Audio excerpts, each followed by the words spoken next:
ocean is beautiful from a distance. Its waves sparkle beneath sunlight.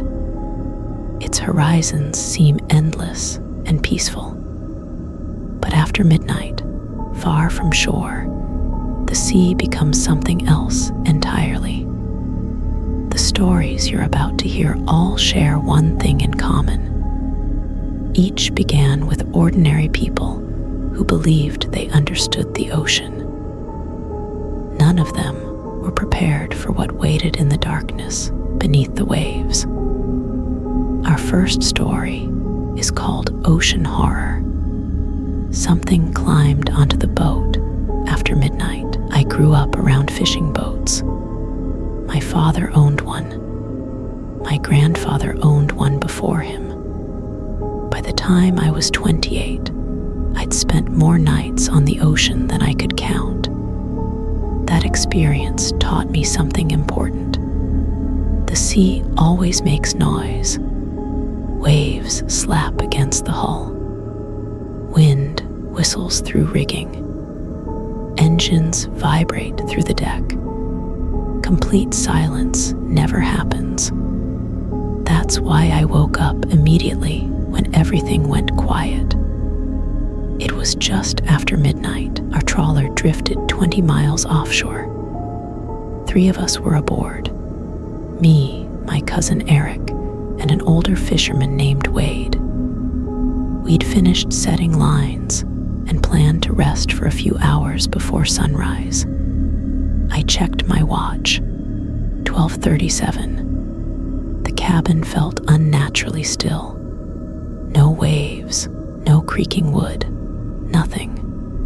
I stepped outside. The ocean was flat, perfectly flat. The surface looked like black glass stretching endlessly beneath the moon. A strange unease settled over me. Then I heard a sound. A scrape, metal against metal, coming from the rear deck. At first, I assumed a loose chain had shifted, but the sound came again. Slow, deliberate scrape, pause, scrape. Something was climbing. I grabbed a flashlight and headed toward the stern. The beams swept across empty equipment. Fishing crates, wet ropes, steel railings, nothing unusual. Then the light landed on a patch of water beside the boat. Something pale disappeared beneath the surface. My heart skipped. I called for Eric. A minute later, he emerged from the cabin looking annoyed and exhausted. I pointed toward the water. Neither of us saw anything. Eventually, we convinced ourselves it had been a seal, maybe a large fish, maybe exhaustion. We turned back toward the cabin. That's when another sound echoed across the deck. A heavy, wet impact directly behind us. We spun around.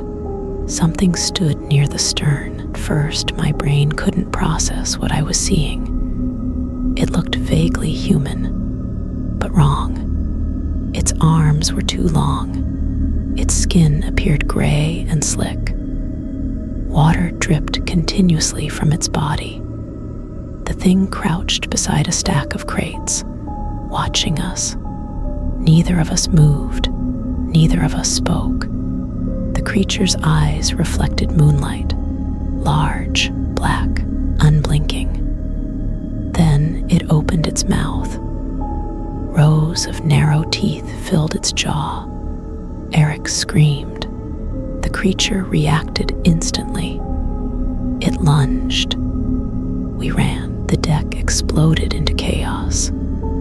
Equipment crashed behind us. Something slammed against metal. I reached the cabin first and locked the door. Eric stumbled inside moments later. The creature struck the outside wall. The impact shook the boat. Wade awoke shouting. We tried explaining. He thought we were joking. Then another impact hit. harder. The entire cabin rattled. Wade's expression changed immediately. He grabbed a flare gun. The thing circled outside. Its footsteps sounded wet and heavy. Sometimes they moved along the deck, sometimes across the roof. Then silence returned. 10 minutes passed. 20. Nothing happened. Eventually, Wade decided to look outside. Against my objections, he cracked the door open. The deck appeared empty. The creature was gone. Relief spread through the cabin. Then Wade looked upward. His face turned white. I followed his gaze. The thing clung to the cabin roof, upside down, watching us. The flare gun fired. A burst of brilliant red light engulfed the creature. It shrieked. The sound barely resembled anything human. Then it launched itself overboard. We heard a massive splash. The water churned violently beside the vessel. For several seconds, a huge shadow circled beneath us, far larger than the creature itself. Then both disappeared into darkness. We returned to shore at sunrise. Nobody believed our story. But months later, another fishing crew vanished in the same region. Their boat was discovered drifting. The deck showed strange scratches climbing from the water to the roof, exactly where we'd seen the creature. I haven't returned to those waters since, because every time I close my eyes, I remember that thing hanging upside down above the cabin door, waiting for someone to look up. The ocean grows stranger from here. Our next story is called Ocean Horror. We found a drifting ship with no crew. The distress signal arrived shortly after dawn. Our research vessel was conducting surveys several miles offshore when the transmission appeared. It was weak, broken, barely understandable. Yet one message came through clearly: help us. Then silence. Coast Guard records showed no registered vessel in the area. Still, maritime law required investigation. We followed the signal. 3 hours later, we found the source: a cargo ship drifting alone. No movement, no radio communication, no visible crew. The vessel looked old despite modern registration markings. Rust stained its hull. Several windows were shattered. Its name had been painted over repeatedly, as if someone wanted to erase its identity. Our captain decided to board. 5 of us crossed by inflatable boat. The moment we stepped aboard, something felt wrong. The ship wasn't damaged enough to be abandoned. Engines remained operational. Navigation equipment still functioned. Food sat untouched in the galley. Coffee cups rested on tables. Everything suggested the crew had vanished suddenly. The silence unsettled everyone. No voices, no machinery, only distant waves. We searched deck by deck. Nothing, no bodies, no signs of struggle. Then we reached the crew quarters. Personal belongings remained everywhere. Open books, clothing, photographs. One cabin contained a journal. The final entry chilled me. It read only 6 words. Something is walking beneath us. We continued searching. The cargo hold lay near the bottom of the ship. Massive steel doors blocked entry. One door stood partially open. Deep scratches covered the metal. fresh scratches, as though something powerful had forced its way out. Our flashlights illuminated darkness below. Then we heard movement, a slow, dragging sound. Everyone froze. The noise echoed through the hold, heavy, wet, deliberate. We called out. No response. The sound stopped for several seconds. Complete silence returned. Then something hit the underside of the floor beneath us. Hard. The impact shook the entire corridor. One crew member shouted. Another dropped his flashlight. A second impact followed, closer. Whatever was beneath us seemed enormous. The captain ordered immediate evacuation. Nobody argued. We rushed toward the upper deck. Behind us, the dragging noise resumed, following, not quickly, patiently, as if it already knew we couldn't escape. We reached the inflatable boat and launched immediately. The moment we pulled away, a loud metallic groan echoed from the drifting vessel. The entire ship seemed to shift. Then something emerged from a broken section near the waterline. At first, I thought it was part of the hull. Then it moved, a pale appendage, longer than a bus, covered in scars. It wrapped around the side of the vessel before slipping beneath the ocean. The water boiled around the ship. Moments later, the cargo vessel began sinking. Fast, far too fast. Within minutes, it disappeared beneath the waves, taking every answer with it.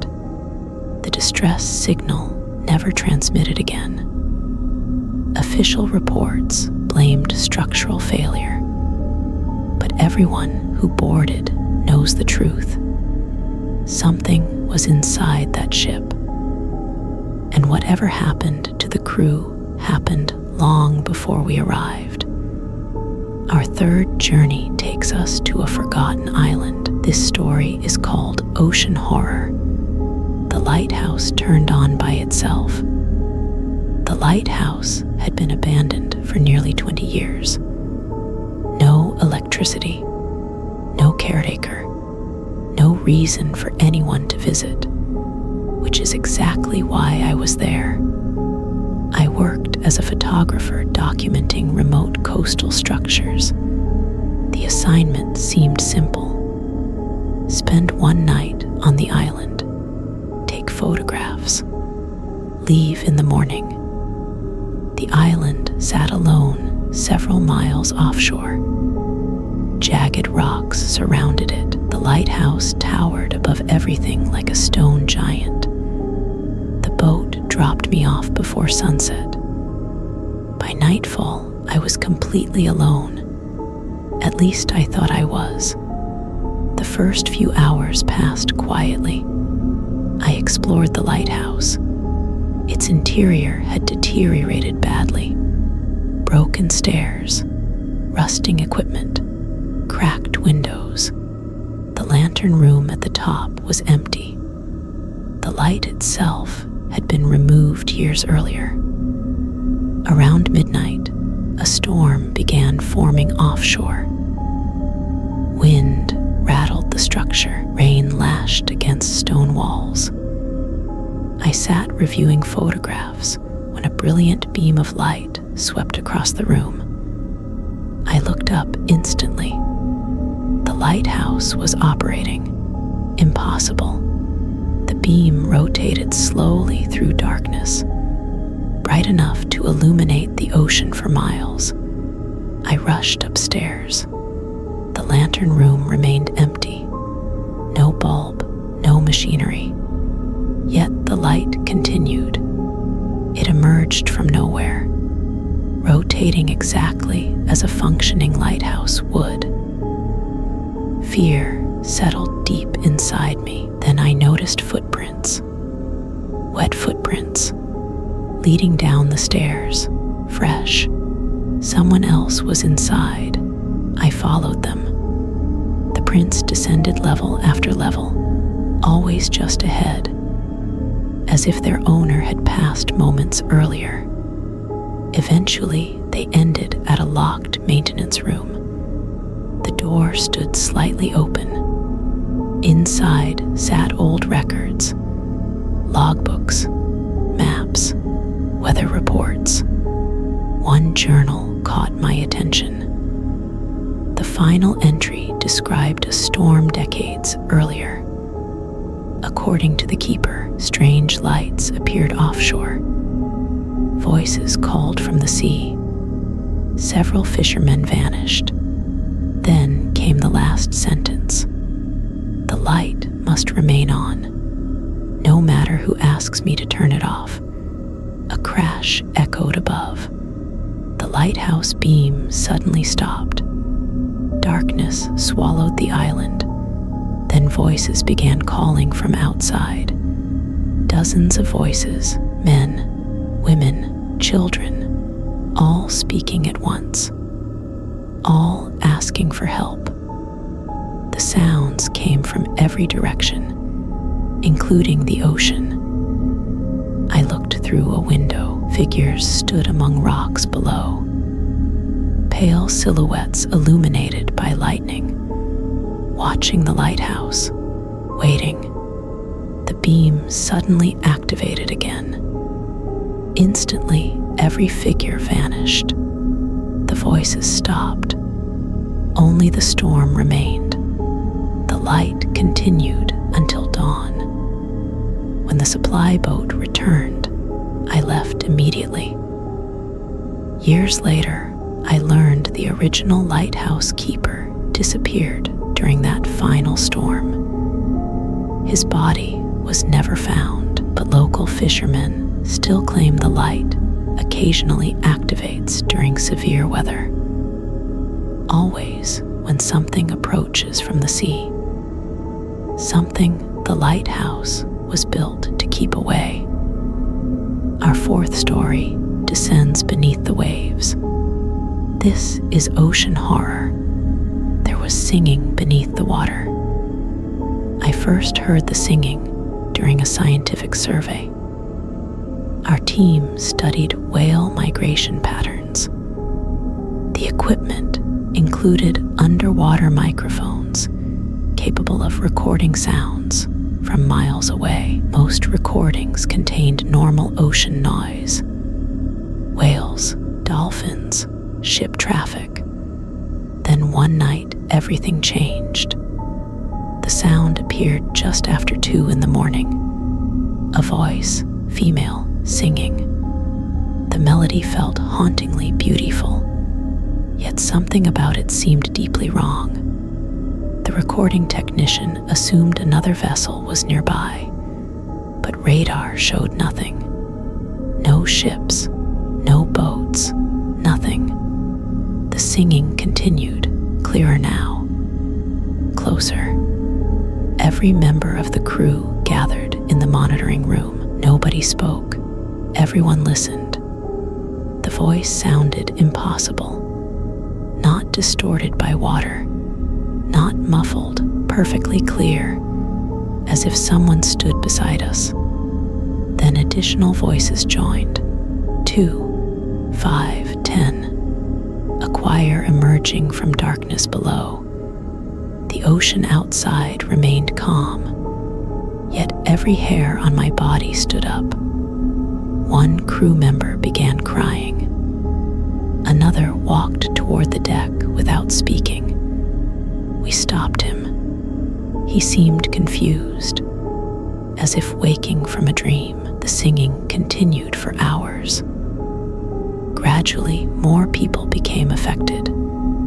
Several crew members reported hearing promises hidden within the melody. Others claimed the voices called them by name. The captain ordered all external access doors locked. Nobody was allowed near the railings. Just before dawn, the singing reached its peak. Hundreds of voices blended together. Beautiful, terrifying, hypnotic. Then sonar detected something beneath us. Not one object. Thousands, a massive formation rising from the depths. The shapes moved together, directly below the ship. The singing grew louder. One crew member broke free and sprinted toward the deck. By the time we caught him, he had climbed onto the railing. He kept repeating one phrase. "They're waiting." Sunlight appeared on the horizon. Instantly, the singing stopped. The sonar contacts vanished. The ocean became silent. Later analysis revealed something strange. The voices produced frequencies impossible for human vocal cords. Yet, hidden within the recording were recognizable words. Hundreds of names, including several belonging to people aboard the ship. To this day, no explanation exists. The recordings remain sealed. I've never listened to them again, because every now and then, while falling asleep, I still hear fragments of that distant melody, and part of me wants to follow it. One final story remains, one final encounter with the ocean's darkest secret. This is ocean horror. The storm brought something ashore. The storm lasted 3 days. Winds shattered windows. Waves destroyed sections of the harbor. Entire fishing docks disappeared. When it finally ended, the coastline looked transformed. That's when we found it. At first, everyone assumed it was debris. A large object stranded on a remote beach. Several locals walked out to investigate. I joined them. The thing measured nearly 40 feet long. Its surface looked pale and leathery, partially buried in sand. No one recognized it. Marine biologists arrived later that afternoon. They couldn't identify it either. The object resembled no known animal, no known vessel, nothing familiar.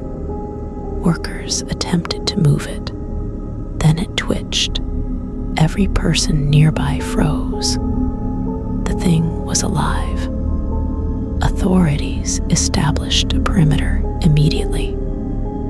Scientists arrived from across the country. The creature remained mostly motionless.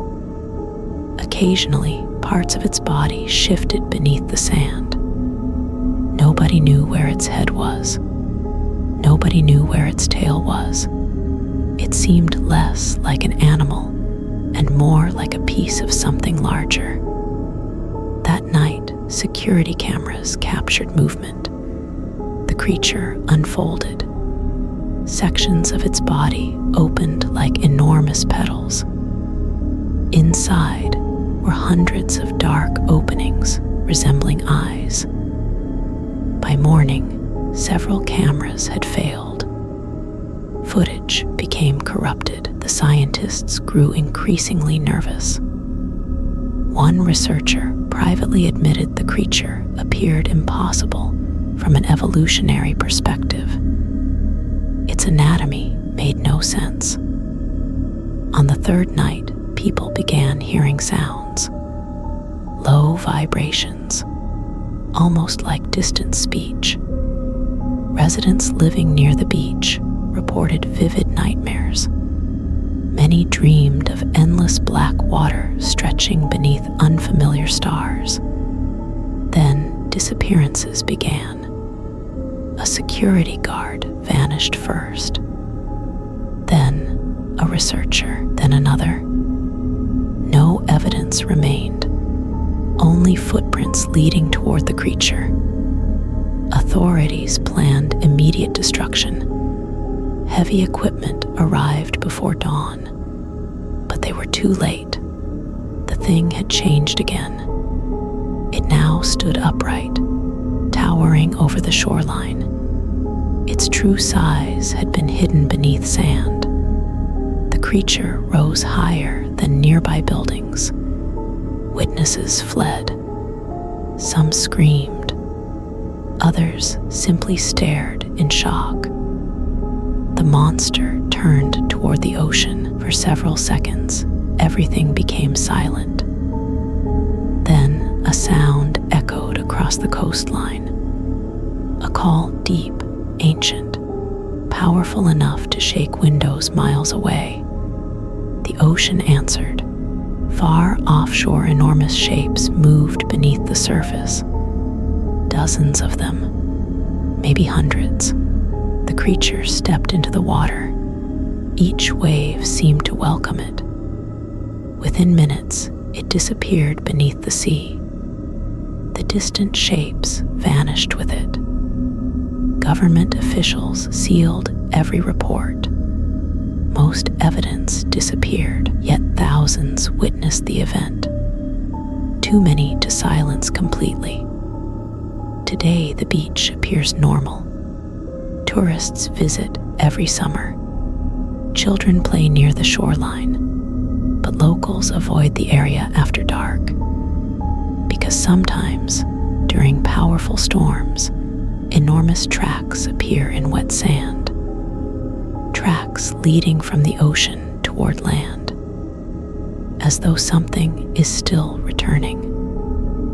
Those were 5 terrifying encounters from the dark waters beyond civilization.